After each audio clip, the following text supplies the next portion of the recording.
Antigo regime versus iluminismo. Eu vou começar essa aula localizando na linha do tempo da história ocidental os fatos que iremos estudar. Só para lembrar, essa linha do tempo a gente vem estudando desde o sexto ano, começamos por pré-história, Idade Antiga, Idade Média, passamos pela Idade Moderna e vamos entrar na Idade Contemporânea. O antigo regime é um modelo político, social e econômico da Idade Moderna, que prevalecia lá na Europa. E o iluminismo é um novo modelo de política, economia e sociedade que vai ser proposto pela burguesia europeia, principalmente pela inglesa e a francesa, que vai surgir aqui no século XVIII. Nós vamos começar esse ano estudando o final do século XVIII, as vésperas da Revolução Francesa. Então, o que mais vai impactar, o que vai por fim à Idade Moderna, é esse novo pensamento, essa nova corrente filosófica chamada de Iluminismo, que vamos entender melhor nessa aula. Eu vou começar esse vídeo com uma revisão do que foi o Antigo Regime, que era um antigo modelo político, social e econômico da Europa, lá da Idade Moderna, que o Iluminismo veio combater. E lembrando que o Iluminismo é a base do pensamento contemporâneo, o pensamento nosso atual, da idade que nós vivemos. Bom, o antigo regime, em termos sociais, ele era um modelo com desigualdade social. Então, a sociedade era dividida em privilegiados e não privilegiados. Privilegiados eram aqueles que tinham participação política e não precisavam pagar impostos. Muitas vezes não precisavam nem trabalhar porque eram sustentados com os impostos que o povo pagava. E os não privilegiados, automaticamente, eram aqueles que tinham que pagar impostos e não eram ouvidos, não tinham participação política nenhuma. Então, privilegiados eram membros da nobreza e do alto clero. O clero são sacerdotes, os membros da igreja local. Podia ser igreja católica, protestante ou anglicana, conforme o país. Lembrando que esse é um modelo da França, da Inglaterra, de Portugal, da Espanha. E os não privilegiados eram a burguesia, os trabalhadores urbanos e os camponeses. Cuidado para não confundirem o termo burguesia. A burguesia ela era composta por comerciantes, banqueiros e industriais, pessoas ligadas ao comércio, que ganhavam a vida por meio de vender produtos. Tem gente que acha que todo burguês é rico, então o burguês ele pode ser rico ou não, depende do comércio, né, do status do seu comércio. Você pode ter um pequeno comerciante que é burguês e pode ter um dono de um banco que também é burguês. Na época, independente de ser rico ou pobre, era um não privilegiado, porque não era de origem nobre, então não tinha participação política. Agora vamos ver como era a política do antigo regime. Então, o nome da política era o absolutismo monárquico, poder absoluto nas mãos do rei, absolutismo de absoluto, monárquico de monarquia, de rei. O rei criava as leis, decidia sobre também a sociedade, a cultura, a religião, e também sobre economia. O rei concentrava nas suas mãos plenos poderes. Porém, ele em nenhum momento respondia por nenhum crime, porque ele se encontrava acima das leis. Então, ele decidia sobre tudo, tudo que envolvia a existência do seu súdito, porém, estava sempre acima das leis. Em termos econômicos, prevalecia a economia mercantilista, é uma economia com intervenção do rei o tempo inteiro. O rei ele controla a economia também, ele não dá aos seus súditos liberdade de comércio. Então vamos supor que o inglês comerciante gostaria de fazer um negócio com um francês que pagasse mais, mas se o rei não autoriza, não pode ter esse comércio. Então tinha restrições ao comércio, à produção, colonialismo também. Idade Moderna é o período das grandes navegações, da conquista de vários territórios na América, na África e na Ásia. Então, o colonialismo também ocorre dentro do antigo regime, tá certo? Então, o rei ele vai controlar todas as esferas, todos os pilares que mantêm o país, a sociedade, a política e a economia. Olha só essa frase de um dos reis mais absolutistas da história, Luís XIV da França. O Estado sou eu. Então, o que ele queria dizer? O país é o que eu decidir, é a minha vontade, sou eu que mando. Então, coloquei essa frase aqui para vocês compreenderem bem do que se trata o absolutismo, né? Esse modelo político do antigo regime. Vamos ver agora outra frase absolutista agora de Jean Bodin, que era um dos pensadores do absolutismo.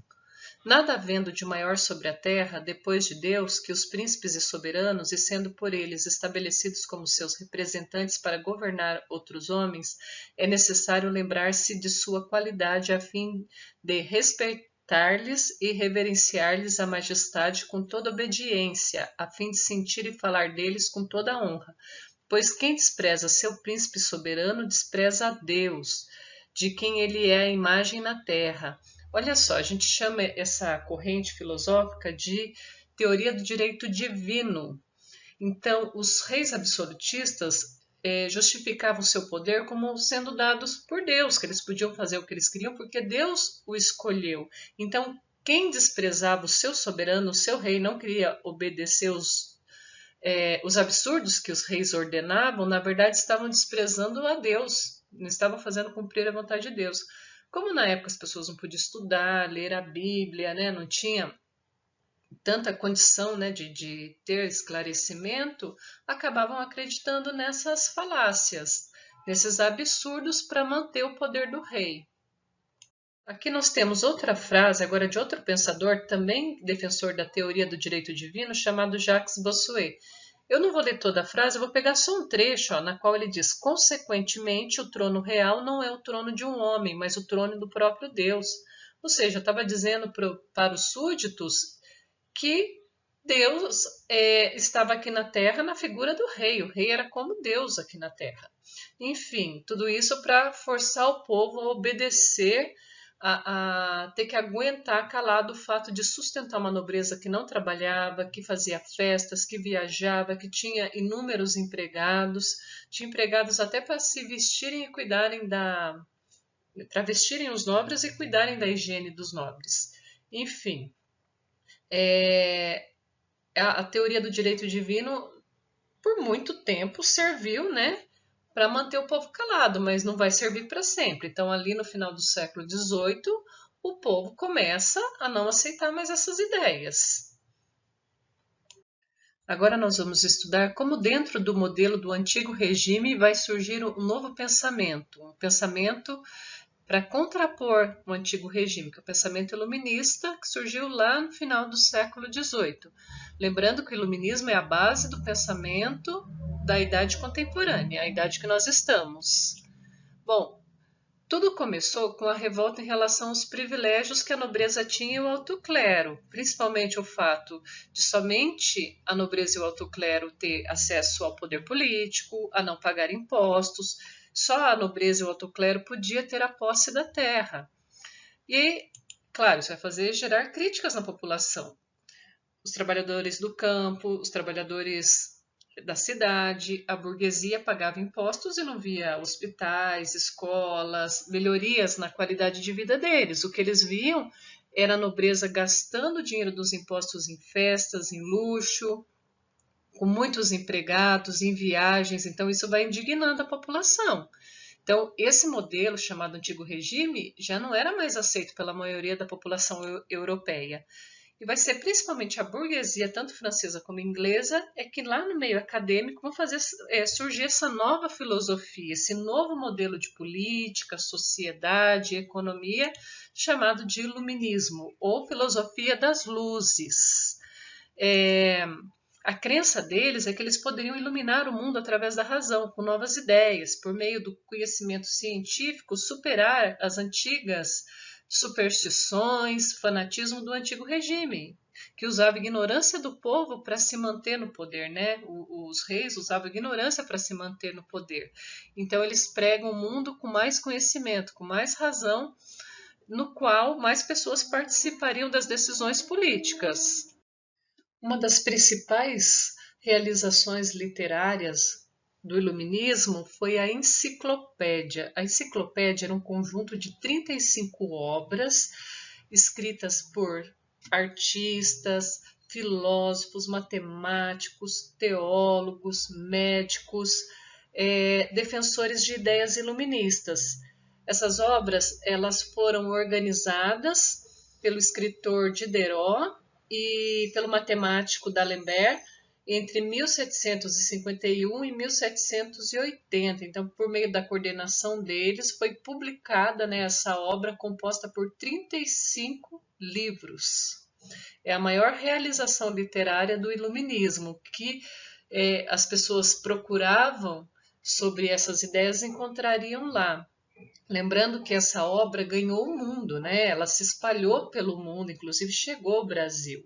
Nós vamos ter muitos intelectuais aqui que vão estudar a enciclopédia. Inclusive, por exemplo, o Tiradentes, né? Que todo mundo já ouviu falar do Tiradentes aqui no Brasil. Ele era um assíduo leitor da enciclopédia. Toda a sua luta era baseada nas ideias iluministas.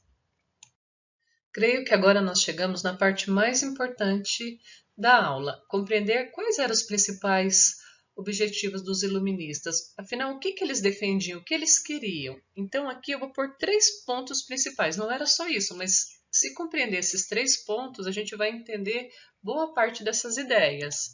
Primeiro, liberdade. Então, os iluministas viviam no contexto do antigo regime em que não tinha liberdade de expressão, não podia criticar o rei porque podia acabar preso ou morto, não tinha liberdade política, tá certo? Liberdade de comércio, liberdade econômica. Lembra que eu falei que o rei que decidia com quem cada comerciante ia fazer negócio, mesmo que fosse desvantajoso para o comerciante, ele não tinha liberdade de decidir o que ia fazer. Inclusive, quem decidia os impostos era o rei também. Então, a primeira defesa é a defesa da liberdade. Depois vem da igualdade. Igualdade em relação aos direitos políticos, principalmente, porque o foco inicial dos iluministas era pensar nessa participação política que a burguesia não tinha, porque a maior parte dos pensadores são iluministas, são da burguesia, aliás. Então, eles queriam igualdade, principalmente na questão política, ter igualdade perante as leis. Por que o rei não é punido quando comete um crime? Então, todo mundo tem que ser igual perante a lei, inclusive ter o direito de escolher o seu representante e também o direito de ser escolhido, porque só quem nasce na família real que pode governar. De repente não é nem a pessoa que tem mais competência, então os governantes deveriam ser escolhidos pelo povo, pela maioria do povo. Então é o direito à igualdade, tudo isso não existia dentro do contexto do antigo regime. E o direito à propriedade. Lembra que eu falei que a posse de terra era só para a nobreza? Ou para o alto clero? Então o povo queria ter o direito de ser dono daquilo que ele comprava e pagava. Até então era só um direito de concessão. Eu construí um comércio aqui, mas se o rei quiser a qualquer momento tomar essa terra, esse espaço, esse terreno, esse comércio e fazer uso dele, o rei tem esse direito. Então eles brigavam para aquilo que se comprou e pagou fosse do cidadão e não do rei, não da nobreza. Então, se a gente compreender basicamente esses 3 valores, a gente vai entender o que o iluminismo queria, o que o iluminismo defendia. E essas ideias é aquelas que inauguram o pensamento da idade contemporânea. São valores que são muito importantes para a gente até os dias atuais. Todo mundo quer ter o direito a ser livre, ter o direito de liberdade de expressão, quer ser tratado com igualdade, quer ter o direito a ter propriedade, né? De ter seu lar, de construir uma propriedade, de ninguém tomar o que é seu, que comprou e que pagou. Então, são valores que vêm até os dias atuais. A gente ainda está na idade contemporânea porque esses são os valores que inauguraram a idade contemporânea e ainda são válidos. Não quer dizer que a gente os atingiu plenamente, tá? Hoje a gente vê outros grupos brigando por igualdade. A gente não vê a luta do movimento feminista, a questão de gênero, a questão racial. Então a gente ainda não vive plenamente questões de igualdade, de liberdade de propriedade. A gente vê pessoas que moram embaixo da ponte porque não conseguem ter a propriedade. Então os iluministas mostraram como isso era importante, mas ainda lutamos por isso até os dias atuais. Bem, aqui agora a gente vai falar de alguns pensadores iluministas que faziam parte inclusive da enciclopédia. Vamos começar aqui pelo Montesquieu. Montesquieu ele defendeu em sua obra O Espírito das Leis a ideia de que as nações devem ser governadas por lei e não pela vontade dos soberanos, ou seja, existir uma lei que tem que ser igual para todos os cidadãos. Olha a ideia de igualdade. ele propunha uma monarquia constitucional. Então ele não era ainda contra ter rei, mas o rei tinha que seguir a Constituição. Inclusive, ele estaria sujeito a ela também, não acima dela, no qual o poder de governar o Estado estaria dividido entre os poderes legislativo, executivo e judiciário. Vocês já ouviram essas expressões 1 milhão de vezes, porque a nossa república ela segue o modelo de Montesquieu. Então, nós aqui temos os poderes divididos em 3, legislativo, executivo e judiciário. Por que ele propunha a divisão do poder? Porque lá no absolutismo, todos os poderes se concentravam na mão do rei. E era por isso, na visão dele, que ocorria os desmandos, o abuso do poder. Então, o poder sendo dividido, você dando poderes diferentes para grupos diferentes, você fazia com que um direito acabasse quando começa o dever do outro, tá certo? Para não ter abusos, para não formar um tirano. Aqui na sequência nós temos ainda o Voltaire, que na sua obra Cartas Inglesas criticou a monarquia absolutista, o direito divino dos monarcas e os privilégios do clero e da nobreza, em defesa de um soberano que fosse esclarecido, que aceitasse as ideias iluministas e respeitasse as liberdades individuais. Toda aquela questão, né, de igualdade, liberdade. Também tivemos o Jean-Jacques Rousseau, que na sua obra O Contrato Social afirmava que o soberano deveria governar segundo a vontade da maioria, ou seja, defendia a soberania popular. O Rousseau vai ser o único dos pensadores iluministas que vai ampliar o direito à participação política a toda a população. A maioria só está pensando na burguesia, são pensadores burgueses, queriam que a burguesia participasse do poder. No caso do Rousseau, no contrato social, ele deixa claro que tem que ser a maioria, independente da classe social, que tem que tomar as decisões, o rumo do governo, né? A soberania deveria pertencer ao povo, no geral, independente de classe social. Na área econômica, nós temos o pensador Adam Smith, um inglês, que na sua obra Ensaios sobre a Riqueza das Nações defendia que o trabalho era a única fonte de riqueza e que a economia deveria ser regulada por leis, como a da oferta, que é a quantidade de produto colocado à venda, e da procura, número de pessoas interessadas em adquirir esse produto. Ou seja, o comércio deveria ser livre, não regulado pelo Estado. Foi o fundador do chamado liberalismo econômico. Então, o que ele quer dizer, essa expressão liberalismo econômico, é liberdade econômica. Ele defende que o rei, o soberano, os governantes não devem interferir tão drasticamente na economia, que o comerciante tem que ter essa liberdade econômica. Diante da disseminação das ideias iluministas pela Europa, alguns governantes, alguns monarcas absolutistas acabam cedendo e adotando algumas ideias iluministas em seu governo, como acabar com os privilégios da nobreza e do clero, investir na educação pública, acabar com as perseguições religiosas, melhorar a questão de impostos. Porém, eles mantiveram em si o controle político da nação, eles permaneceram como os líderes políticos da sua nação.